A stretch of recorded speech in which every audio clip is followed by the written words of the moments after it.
நம்ம வந்து இப்போ இந்த தொட்டியில் சங்கு புஷ்பம் ஒயிட் கலர் போட போகிறோம்.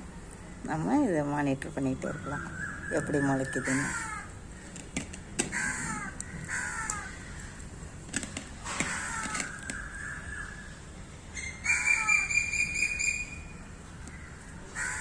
ஏற்கனவே இதில் ஒரு செடி வச்சுருக்கேன். இன்றைக்கி தக்காளி செடி வேறு ஒரு தொட்டியிலேருந்து பறித்து வச்சுருக்கேன்.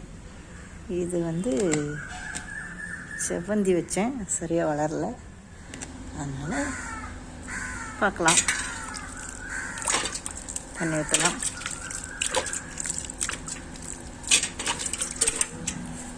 மழை பெஞ்சிருக்கு, அதனால் நம்ம மற்றதுக்கெலாம் அவ்வளோவா தண்ணி ஊற்றலை.